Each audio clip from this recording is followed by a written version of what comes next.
झारखंड में जल जंगल जमीन सिर्फ एक नारा नहीं है, बल्कि यहाँ के आदिवासियों मूलवासियों की शिनाख्त से जुड़ा मामला है। लिहाजा इन दिनों जिस तरह से आदिवासी जमीन की लूट हो रही है, उससे लेकर कई मोर्चों पर इसकी आवाज़ बुलंद की जा रही है। कल ही हम लोगों ने बड़ा घाघरा के जो ग्राम सभा के सदस्य हैं उनकी खबर दिखाई, जिस तरह उन्होंने बताया कि पिछले 150 दिनों से वो लोग जमीन की लूट के खिलाफ आंदोलन कर रहे हैं, लेकिन अब तक कोई कार्रवाई नहीं हुई है। इस वक्त हमारे साथ मौजूद हैं आदिवासी समाज के बड़े नेता प्रेम शाही मुंडा जी। आप भी जमीन को लेकर के जो लूट खसोट मची हुई है उसको लेकर आवाज बुलंद कर रहे हैं, लेकिन अल्टीमेटली कुछ हो नहीं रहा है। आप इक्का दुक्का मामले उठा रहे हैं, पुलिस प्रशासन में मामला जा रहा है, उसका निदान होता होगा, लेकिन इन जनरल जो जमीन लूट हो रही है उसका कुछ यूनिनिमस ढंग से कोई रिजल्ट नहीं आया है। क्या लगता है, क्या करने की जरूरत है? देखिए, हम लोग आंदोलन कर रहे हैं और आंदोलन करेंगे भी। अविलंब जो है हम लोग दीवार तोड़ने का काम करेंगे, लेकिन सबसे महत्वपूर्ण चीज़ है कि सरकार हमारी, यहाँ के मुख्यमंत्री हेमंत बाबू जो है आदिवासी सरकार, हम लोग पूरे नियम कानून से लिखा पढ़ी करते हैं पहले, उसके बावजूद भी नहीं होता है, तो इसके लिए कौन दोषी है? तो मैं कहना चाहता हूँ कि यदि सरकार अविलंब इस पर कार्रवाई करने का काम करे, जो भी हम आवेदन देते हैं, आए दिन आप देखते होंगे, घाघरा हो, कांके हो, चाहे रांची के कहीं भी देखें, ज़्यादातर जो है भूमिहरी ज़मीन हो चाहे रेती ज़मीन हो, हमेशा जो है लूटने का काम करता है। लेकिन जब हम लोग इतना करने के बावजूद भी कुछ असर नहीं पड़ता है गवर्नमेंट को, तो हमें लगता है कि आने वाले समय में खूनी संघर्ष भी हो सकता है। ये जो आप कहते हैं कि कब्जा कर लेंगे, दीवार तोड़ देंगे, बाउंड्री तोड़ देंगे, ये भी तो कानून सम्मत नहीं होगा। बिल्कुल कानून सम्मत नहीं है, लेकिन ये हमारा ज़मीन है, पूरी ज़मीन का कागज़ हमारा है। अब कोई रातों रात लाके बना दिया तो उसको क्या करेंगे? उसको हम पुलिस को देते हैं नियम संगत, डीसी को देते हैं, 15 दिन 20 दिन का 1 महीना इंतजार करते हैं, उसके बाद भी कार्रवाई नहीं करता है, तो क्या करेंगे? हमको तो कानून को हाथ में लेना पड़ेगा। 2 नेताओं का आपने नाम लिया, चंपाई सोरेन के नेतृत्व में और स्टीफन मरांडी जी के नेतृत्व में 2 कमेटी बनी। ये कौन कमेटी है और इस कमेटी का कुछ बारे बताएं कि आखिर ये कर रहे क्या करेंगे? देखिए, चंपाई सोरेन की जो कमेटी है, ये माननीय मुख्यमंत्री ने उसकी कमेटी बनाया है कि आदिवासियों के ज़मीन के मामले को मतलब निपटारा करने के लिए। और उसी तरह की कमेटी है आपके प्रोफेसर स्टीफन मरांडी का, जो विधानसभा कमेटी की ये है ना। तो वो कमेटी में हमेशा लोग आवेदन देते हैं, लेकिन डीसी उसका जो है जवाब नहीं देता है। हम समझते हैं कि उसका क्या हो रहा है क्या नहीं हो रहा है पता ही नहीं चलता है। तो हम हेमंत सोरेन जी से यही मांग करना चाहते हैं कि जो आपने कमेटी बनाया है, तो अभी तक उसकी क्या निष्पादन हुई, कम से कम श्वेत पत्र जारी करके, मतलब प्रेस में जारी करके बताएं, क्योंकि पता ही नहीं चल पा रहा है कि जमीन में आवेदन हम दे रहे हैं, कमेटी बनाया हुआ है। तो हम समझते हैं कि सरकार नाम की कोई चीज़ नहीं है, ये सरकार कुछ भी काम नहीं कर रही है आदिवासियों के मामले को लेकर के, और खासकर जमीन के मुद्दे को लेकर के।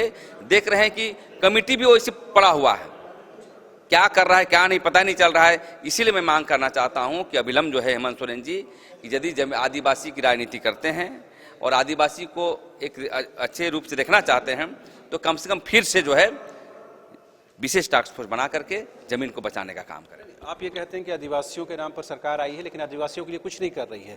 लेकिन आप आदिवासी समाज में ही देखिए, कई धारा से आवाज़ उठ रही है। आप आवाज़ उठा रहे हैं, बेसरा जी आवाज़ उठा रहे हैं, कर्मा उरांव जी जब तक जिंदा रहे तब तक उन्होंने आवाज़ उठाई, गीता श्री जी आवाज़ उठा रही हैं, छात्र नेता जितने हैं मूलवासी समाज से, वो लोग आवाज़ उठा रहे हैं। अगर ये आवाज़ इकट्ठे अगर उठेगी तो जाहिर सी बात है सरकार पर असर पड़ता, वो हो नहीं रहा है।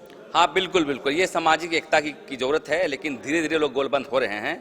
हम लोगों ने बहुत समितियों से बात किया है और देखने को मिल रहा है कि 1-2 मामले में उन लोग भी हमला कर रहा है ज़मीन बचाने के लिए, लेकिन ये हमला करने के लिए सामाजिक ताकत की ज़रूरत है। और हम सभी संगठन से बात करके हम लोग ज़मीन बचाने का काम करेंगे। लेकिन कोई संगठन यदि गंभीरता नहीं लेता है तो हम तो बैठे नहीं रहेंगे। जहाँ तक हमारे संगठन का ताकत है, ज़मीन बचाने के लिए हम लोग आगे आएंगे, क्योंकि ज़मीन को, जितने भी ज़मीन जो लूटी जा रही है बिल्कुल गैर कानूनी ढंग से। एक सवाल ये है, कल छात्र नेताओं ने जो घोषणा की जिसके बारे में आप भी कह रहे थे, क्या लग रहा है कि राजनीतिक विकल्प पेश कर पाएंगे, या केवल जैसा जेएमएम आरोप लगा रही है कि ये लोग बीजेपी के स्पॉन्सर्ड है, बीजेपी इनको खड़ा की है? आपको लगता है कि जो छात्र नेता कह रहे हैं कि राजनीतिक तौर पर पार्टी बनाएंगे, विकल्प पेश करेंगे, ये कुछ प्रभावी हो पाएगा चुनाव? देखिए, जो राजनीतिक विकल्प की सोच कर रहे हैं जयराम महतो या तो कोई और लोग, नौजवान लोग हैं, ये सराहनीय कदम है। देखिए, राजनीति करने के लिए जो विकल्प पैदा करने चिंतन तो है, कल क्या होता है क्या नहीं अलग बात है, लेकिन जान लीजिए लोकतंत्र जो है सोवरेनिटी जनता के बीच बसता है, और इसके लिए कोई पार्टी की जरूरत नहीं है। पार्टी चुनाव लड़ने की जरूरत है, लेकिन जो नौजवान छात्र नौजवान जो इस विषय को लेकर के पॉलिटिकल विकल्प के लेकर के गंभीरता रूप से दिखाया जा रहा है, ये सराहनीय कदम है। और आपके मीडिया के माध्यम से हम कहना भी चाहते हैं, जितने आदिवासी मूलवासी फोर्सेस हैं और आदिवासी फोर्सेस हैं, एक मिलजुल करके जो है लड़ने की जरूरत है, ताकि जो सरकार काम नहीं कर रही है, चाहे बीजेपी की सरकार हो, चाहे झारखंड मुक्ति मोर्चा की सरकार हो, चाहे किसी की भी सरकार हो, यदि जो हमारी आवाज़ है, स्थानीय नियोजन नीति, जमीन नहीं बच रही है, ट्राइबल सब प्लान का जो है पैसा जमीन पर नहीं उतर रहा है, भाषा धर्म संस्कृति पर काम नहीं हो रहा है, तो इस मुद्दे पर जब ये नहीं करेंगे तो हमको नया विकल्प बना करके सदन में जाना ही होगा। अभी तो आप कह रहे हैं कि आदिवासी मूलवासी की एकता की बात कर रहे हैं, लेकिन एक वीडियो भी आपका वायरल हुआ है चांडिल के एक भाषण का, जिसमें आप मूलवासी समाज को लेकर कई आपत्तिजनक बातें कह रहे हैं, उनके खिलाफ हथियार उठाने की बात कह रहे हैं। इससे तो कहीं ना कहीं जो मणिपुर में जो स्थिति बनी है उसी तरह की स्थिति यहाँ भी बन जाएगी, इस तरह की अगर आप बात कहेंगे तो। देखिए, हमारे मूलवासी भाई बहुत सीधे साधे लोग हैं। हमारे जो बातें जो बोल रहे हैं वो कुर्मी समाज को लेकर है। कुर्मी समाज बहुत अच्छे हैं, उनके नेता दिग्भ्रमित हैं, क्योंकि कुछ नेता के कारण जो है हमारे आदिवासी मूलवासी एकता को टूट रहा है। क्योंकि आप देखते होंगे 3 महीना पहले आप भी थे, हम लोग सभी आदिवासी मिलजुल करके, आदिवासी मूलवासी मिलजुल करके स्थानीय नियोजन नीति, भाषा नीति को लेकर के लड़ाई लड़ रहे थे। एक बाइक कहाँ से आया कि आदिवासी कुर्मी बनेगा, कुर्मी आदिवासी बनेगा? इस संदर्भ में जानबूझ करके जो है हम लोग की दूरियां ये किया। हम लोग चांडिल में हम लोग भाषण इसलिए दिया था कि जो व्यक्ति आदिवासी बनना चाहता है और उसी की विधानसभा क्षेत्र में जाकर के आदिवासी को ही पानी पीने नहीं देता है, तो आक्रोश किसको नहीं होगा? आक्रोश मैं इसलिए कर रहा था, समाज से मैं नहीं कर रहा था, मैं नेताओं से कर रहा था। जो बातें आपने कही है समाज ने उसको बहुत सीरियसली लिया है, और समाज में इस बात को लेकर कहीं ना कहीं रोष है कि प्रेम साहिब मुंडा जी को ऐसा नहीं कहना चाहिए। और मणिपुर की घटना आपके सामने है कि दो किस तरह से जो समाज है बिल्कुल हथियार सामने उठा रखा है।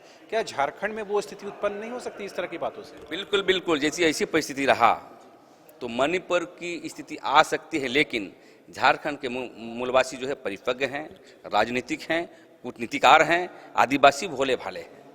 तो मैं ये कहना चाहता हूँ कि भाषण देना नहीं देना, हम लोग को आदिवासी मूलवासी के बीच में बैठक करके एक राज्य की विकल्प के लिए, राज्य को बचाने के लिए वो आदिवासी बनना भी छोड़ दे, हम भी अपना जो है ईगो छोड़ देंगे और मिलजुल कर राज्य को पहले बचाने का काम करेंगे। प्रेम साहिब मुंडा जी अपने उस वक्तव्य पर खेद प्रकट करते हैं?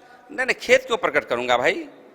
हम नेताओं को गाली दे रहे हैं, समाज को गाली नहीं दे रहे हैं। जो कुर्मी समाज के नेता जो दिग्भ्रमित कर रहा है, आपने देखा होगा आदिवासी बनने और नहीं बनने की बात को लेकर के कोलकाता हाई कोर्ट ने रिजेक्ट कर दिया।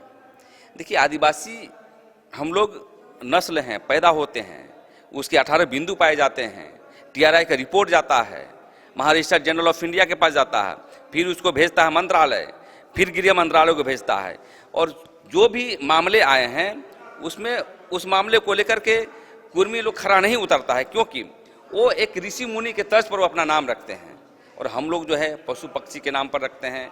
बहुत चीज़ें ये आती है। और वही एक जो कहते हैं कि जो लड़ाई का बिंदु वही है कि वो जो ST में शामिल होने की मांग कर रहे हैं, वो कह रहे हैं, आप कह रहे हैं कि अगर वो डिमांड वो छोड़ दे बाकी कोई दिक्कत नहीं है। कोई दिक्कत नहीं, यदि वो डिमांड देखिए अब बोलना नहीं चाहिए, उनके नेता लोग क्या कहता है। कौन सा नेता जिसका बार बार आप नाम नहीं लेते मगर नेता का? नेता हैं, राम टहल चौधरी हैं, आपको शैलेंद्र महतो हैं, आप पेशा कानून का विरोध भी करते हैं, आदिवासी भी बनना चाहते हैं, 5वीं अनुसूची का विरोध करते हैं, आदिवासी भी बनना चाहते हैं, आप बैकवर्ड का आरक्षण भी लेते हैं, फिर आदिवासी भी बनना चाहते हैं।